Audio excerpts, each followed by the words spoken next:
Alright, Shalom. First thing and foremost, giving all praises to Yahweh, Bahasham, Yahushai, Bahasham, Rakab, Radash. Double honors to my teachers, the apostles and elders of Great Millstone, Yahweh, Bahasham, Ashab, Barakatham, to you hopeful elect out there. And this is just a real quick, man. Being that tonight starts the Passover and the Feast of Unleavened Bread. But just meditating, dealing with the seriousness of the Passover, because a lot of these Israelite groups, come to Passover, man.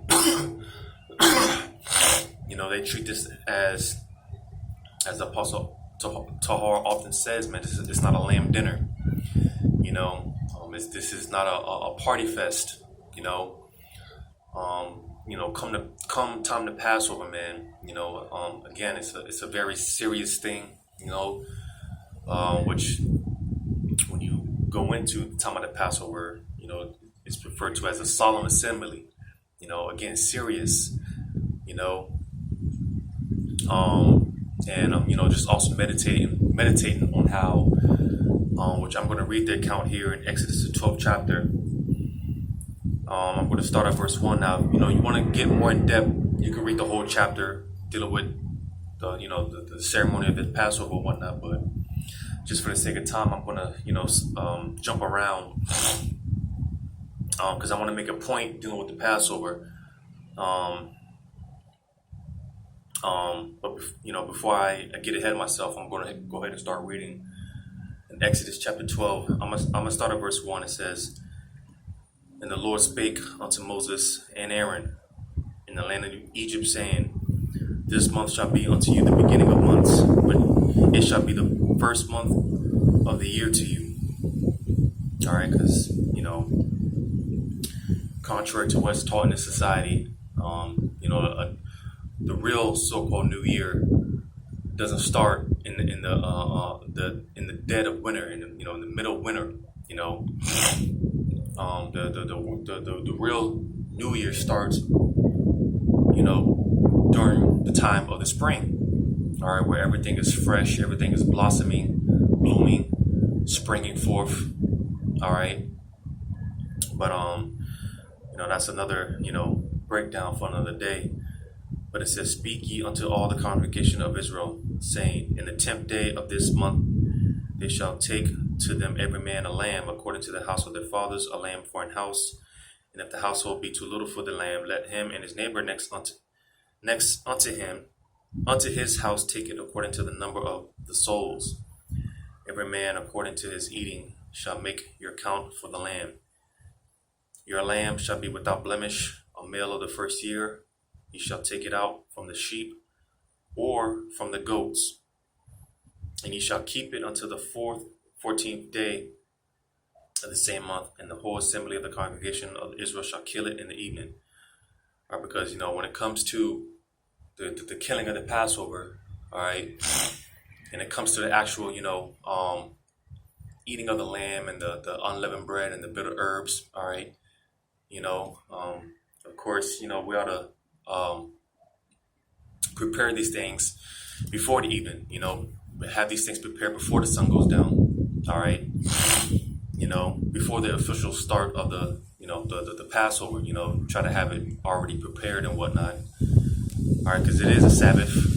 If I'm not mistaken, I do believe the Passover, it is a Sabbath.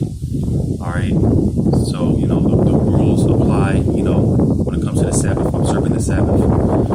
Right, as far as not doing any servile work and things of that nature, if you can help it. All right, because we are in captivity. All right, and we are just rehearsing the righteous acts.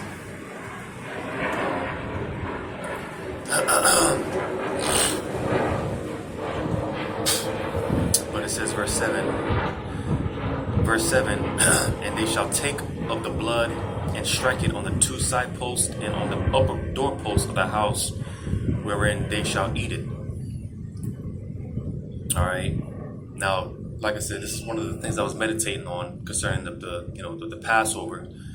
All right, because in this chapter, and Lord's will I get around to it, but when the Lord sent the destroyer. All right. You know, all those that obeyed, and they had the blood of the lamb on their doorpost. They were pretty much protected. They were preserved. You see. But again, let me not jump ahead of myself. So I'm gonna read on. It says, "And they shall eat the flesh in that night, roast with fire and unleavened bread, and with bitter herbs, and they shall eat it." All right. So again, when it comes to the actual, the actual lamb and the bitter herbs and the unleavened bread, right? As I quoted from the Apostle to Harmon, it's not a lamb dinner. This is something that was done in haste. All right.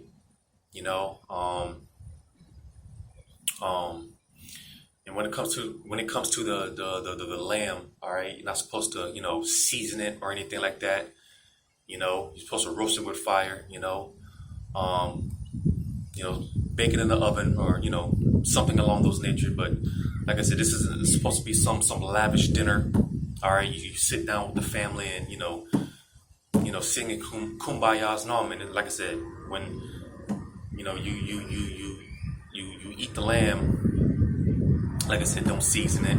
All right, like I said, it's not supposed to be some lavish meal that you sit down with everyone and no. All right.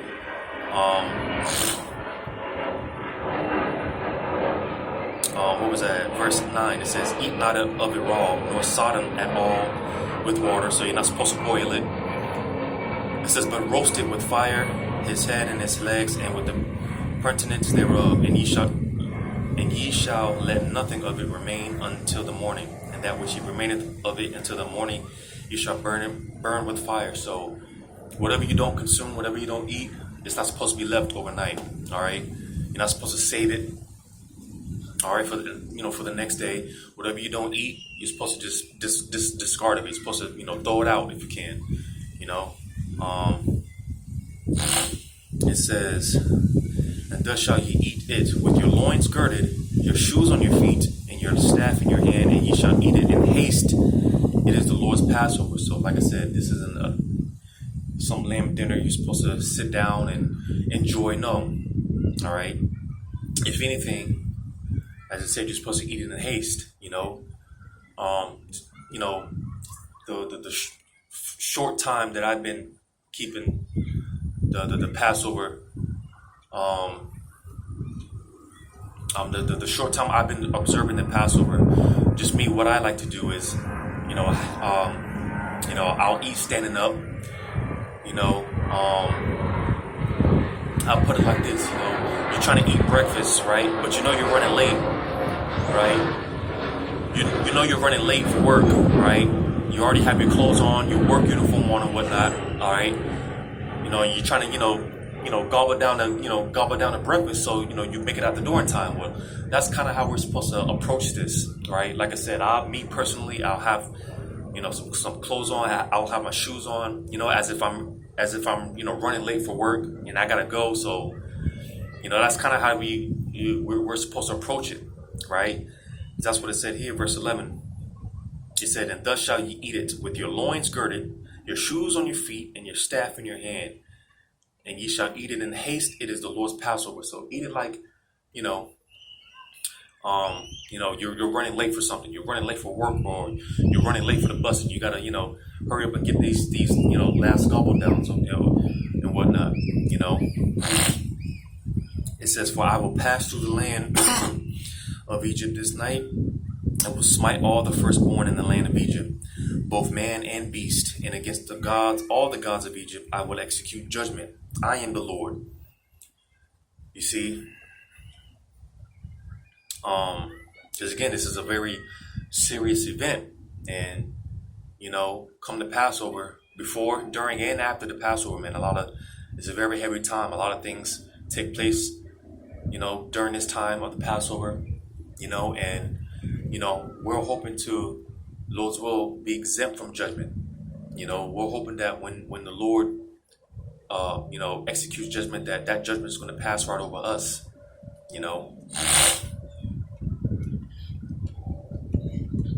Um,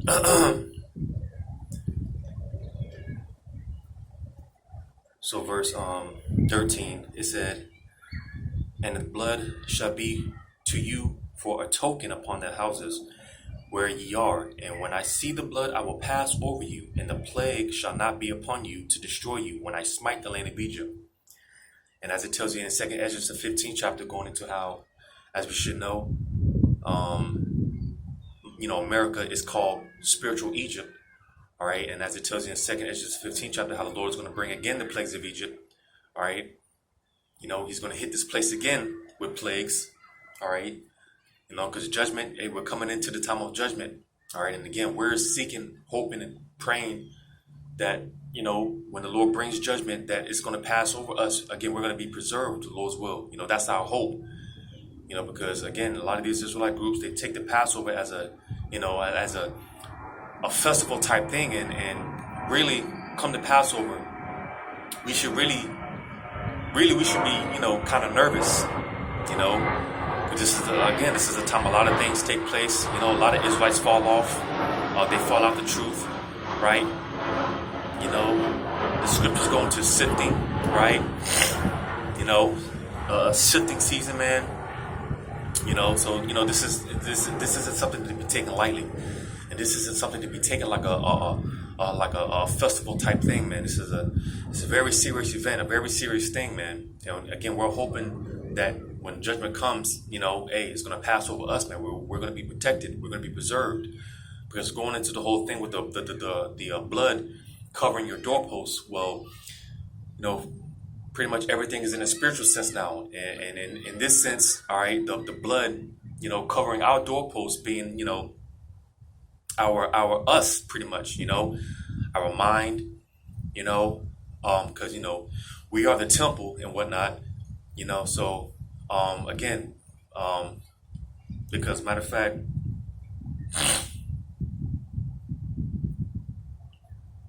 I'm gonna read this in Romans chapter 5.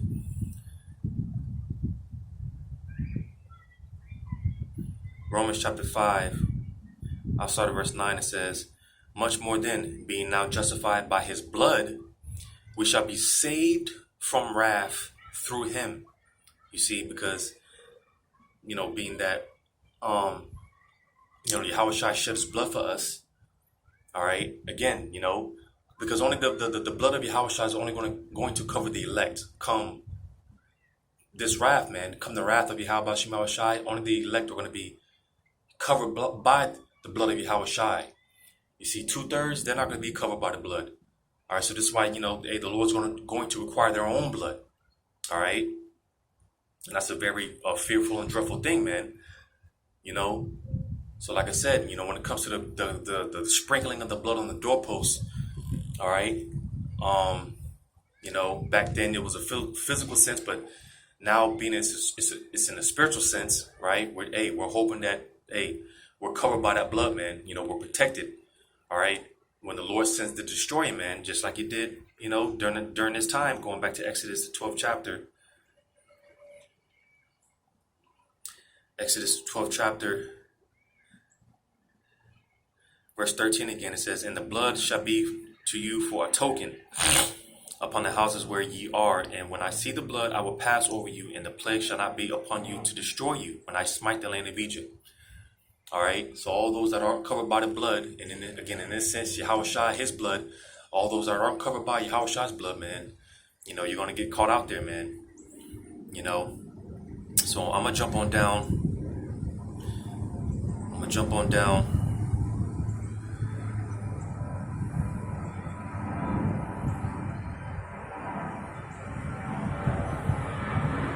I'm going to read verse 23. Jump down to verse 23. It says, Exodus 12 and 23.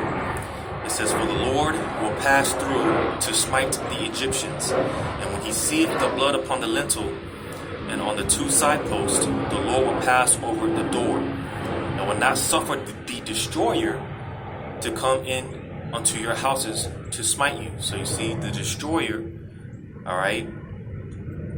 Matter of fact, there's another scripture, because again, this is talking about Yahushua. That death angel is talking about Yahushua. All right. Jeremiah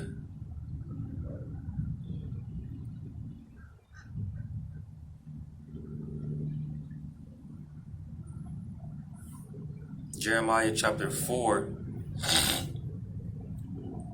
Jeremiah chapter 4, verse 7 says, the lion is come up from his thicket, and the destroyer of the Gentiles is on his way. Again, talking about Yahushua. All right, because when Yahushua makes his second return, man, hey, it's going to wreak havoc on these nations. All right, he's going to wreak havoc on these nations, man.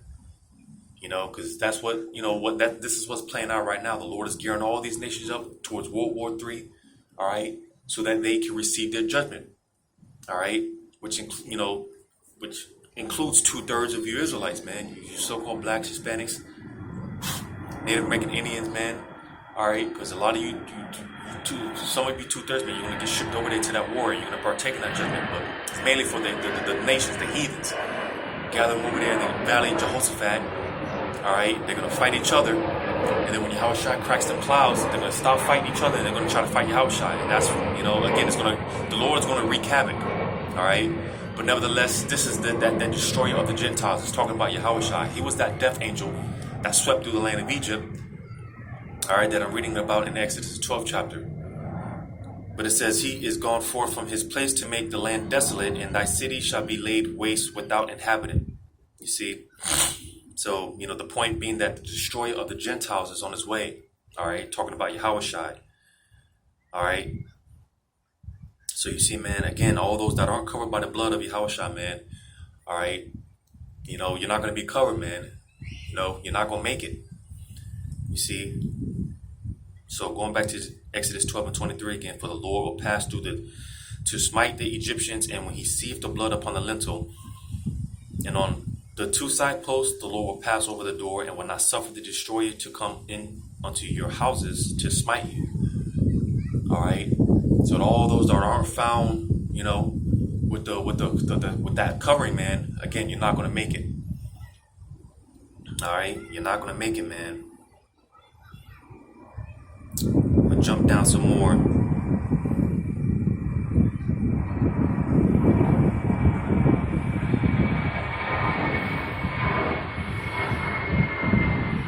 Because back during this time, even the 2/3 got delivered. All right, all Israel, even the 2/3, they got delivered. But this go round, all Israel ain't making it. All right, the Lord is not delivering 2/3 on this go round. So this is why, like I said, only the elect are going to be covered by the blood of Yahushua on this go round. All right. Because, the Lord ain't delivering all Israel on this side, man. All right. But I think that was it on this. Let me just make sure.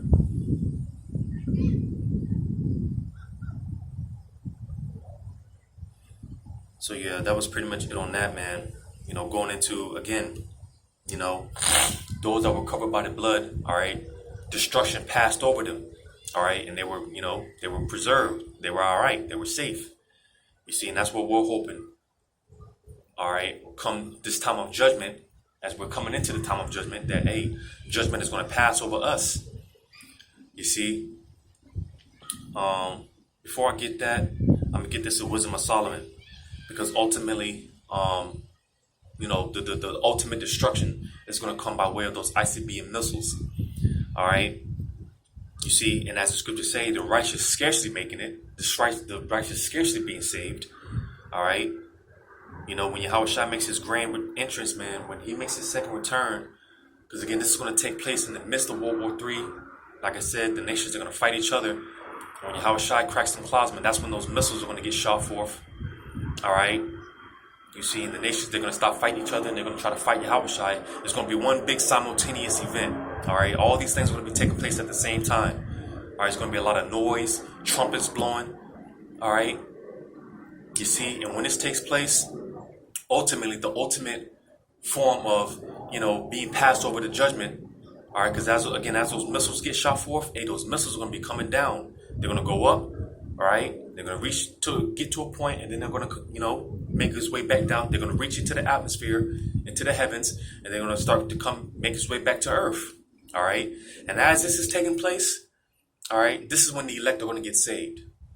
All right, this is when the elect are gonna get what they call raptured out of here. All right, because the rapture is not going to take place before the destruction, before all hell breaks loose. No, the tells in Matthew, the 24th chapter, immediately after those days, man. Immediately after that tribulation, that's when the elect are going to get delivered, right? I'm gonna read this in Wisdom of Solomon 5. I'll start at verse 1. It says, "Then shall the righteous man stand in great boldness before the face of such as have afflicted him and made no account of his labors. When they see it, they shall be troubled with terrible fear, and shall be amazed at the strangeness of his salvation, so far beyond all that they look for." All right, because again, here it is. We're telling people that, hey, this earth is going to get invaded by so-called UFOs, the chariots, man. All right. And again, the Lord, the so-called black man, from the lion of the lion of the tribe of Judah, man, a so-called black man, he's gonna pierce through those clouds, man, and make war with the nations, man. We're telling people of these things, and this is why the scriptures the scriptures say that we're counted as fools for Hamashiach, man, because the stuff that we preach and what we believe in, it's crazy to the average individual out here, man. It seems crazy, but hey, when these things take place, right? That's why I said the strangest of his salvation. All right, when all the things that we've been talking about, man, everything that we've been preaching and prophesying, man, when these things come to pass, all right, hey, these people, they're going to be in for a rude awakening. They're going to be in for a big shock, man. All right, because again, hey, the Lord's will, we're of that number. We're going to be those ones getting delivered out of here. All right, when it's all said and done. Like I said, with the missiles, people don't believe in ICBM missiles, man. People think that all the missiles that these nations have been, storing up over the years, man, over the decades, these nations, man, they're building up their arsenals, man. These people, they don't think those missiles are going to be put to use. When the scriptures clearly tell you, the Lord created the waster to destroy. You see, so the Lord gave the knowledge on how to create, he gave the knowledge to these nations on how to create those missiles. All right, well, what makes you think that he's not going to make them put those missiles to use? You see, them nations, all these nations, man, they're going to put those missiles to use. All right, you see, so when all these things happen, when all these things take place, all right, all these people, man, they were talking shit, they were laughing, mocking, and scorning. Well, when these things happen, all right, again, these people, they're going to be in for a rude awakening. They're going to be in for a major shock, man. All right, because, again, Lord's will, we're of that number. We're going to be the ones getting delivered out of here. When those missiles come down, all right, all right, hey, the elect are going to be getting taken out of here, man. The elect are going to be getting beamed up. All right, the elect are going to be getting abducted into those chariots. All right, so I'm going to read this again in Wisdom of Solomon 5:2. When they see it, when they see our deliverance, all right, because again, as those missiles are coming down, the elect are going to be getting taken up, all right, into those chariots. You see, and that's the ultimate,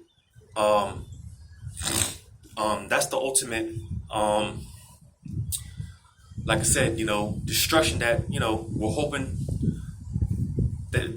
that's the ultimate destruction. Because like I said, when all hell breaks loose and, when Jacob's trouble is in full-blown effect, like I said, we're going to be, we're hoping and praying that, the Lord preserves us. But again, the ultimate form of, that destruction, man, is going to come by way of those missiles, man. And, just hoping and praying that, hey, when, we get saved, man, the destruction passes over us, because again, as the missiles coming down, the elect are going to be getting beamed up. All right, because again, the scriptures say the righteous shall scarcely be saved, You see, man, so again,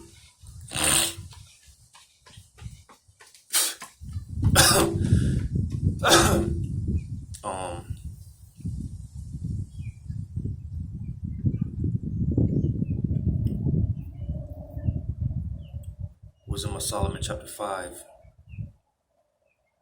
Verse 2 again. When they see it, they shall be troubled with terrible fear. Because again, you could just picture, man, brothers, and sisters, all right, the believing believers, the elect, to get beamed up, all right, while everyone else is watching this take place, hoping that they're getting beamed up, and they're not going to get beamed up, so you could just imagine the panic, you can imagine the fear, that's going to be going through the minds of these people, man. When this event takes place, because like I said, it's going to be a simultaneous event. All this is going to be taking place at the same time. Yahushua cracking through them clouds, the earth getting invaded. The sky's going to be covered in chariots. All right, all these things are going to be taking place at once. So you can just imagine the fear on these people when this is going down. It says, "And shall be amazed at the strangeness of his salvation." You see, because come to find out, we were right this whole time, man. Come to find out, we weren't crazy. We weren't nut jobs. We weren't lunatics, man. This thing turned out to be real. All right? And those that stand firm and boldly, matter of fact, that's what it said in verse 1. I'll read verse 1 again. It says, "Then shall the righteous man stand in great boldness before the face of such as have afflicted him and made no account of his labors." Because you see, you think we care about you people and your unbelief? No, man. We don't care if you people believe or not. Well, if you believe, then that's cool. All praises to Yahweh Shem Shah. But if you don't, your incredulity is not going to affect us, man. All right, we believe in this. All right, what other hope do we got, man? Because you people want America to be here forever. You people want America to never go down, man. You people never want to see America go down. The hell with that.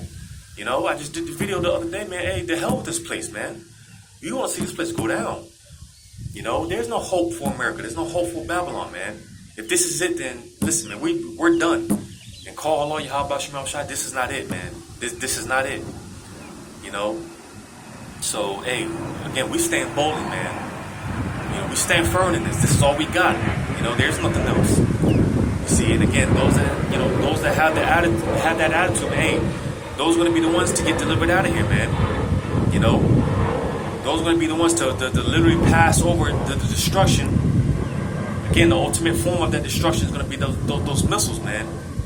Passing over the missiles, man. As those missiles coming down, the elect are literally going to be getting beamed up as those missiles coming down. And that's the ultimate form of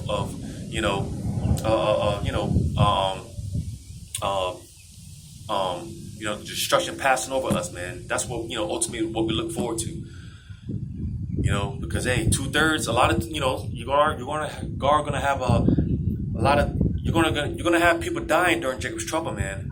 But even with that being said, a lot of people are gonna be alive. The Lord's gonna leave a lot of people. He's gonna preserve them for those missiles. You see, we don't want to be here when those missiles hit ground zero, man. So this is the ultimate, Lord's will, form of the destruction passing over us. Right? Getting beamed up into those chariots. And again, only those that are covered by the blood of Yahushua, all right, are going to be all right. I'm going to get this in Ezekiel chapter 9. All right? Because that's one thing, man. We're all being marked. We're all being marked.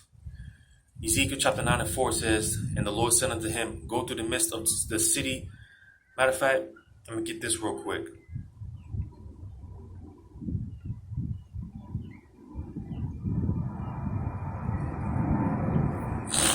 In Zephaniah chapter 1 verse 12, Jake is playing around.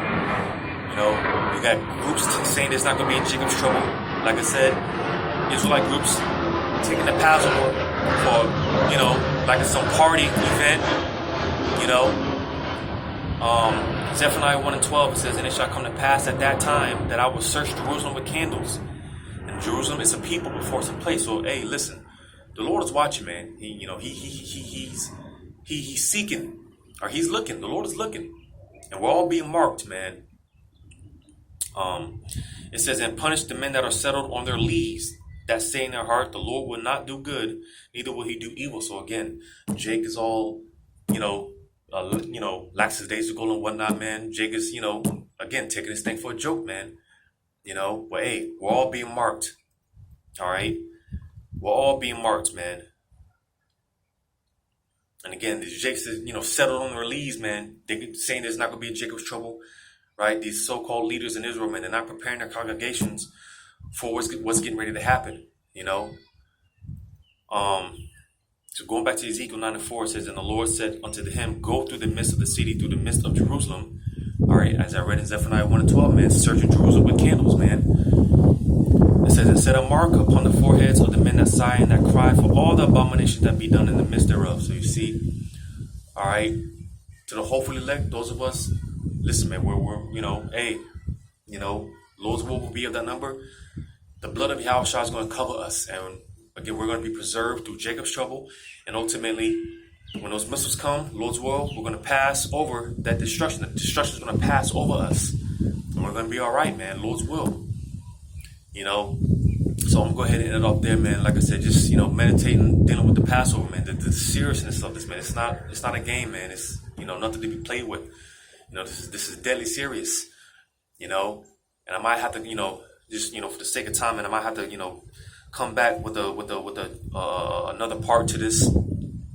Again, just showing the seriousness of the Passover. All right, Lord's will, I'll get around to it, but hopefully this was edifying, giving all praises to Yahweh, Bahashem, Yahushai, Bahashem Rakagudash. Double honors to the apostles and elders of Great Millstone, Yahweh Bahashem Ashabrakathum, to the hopefully elect. Lord's will, until next time, Shalom.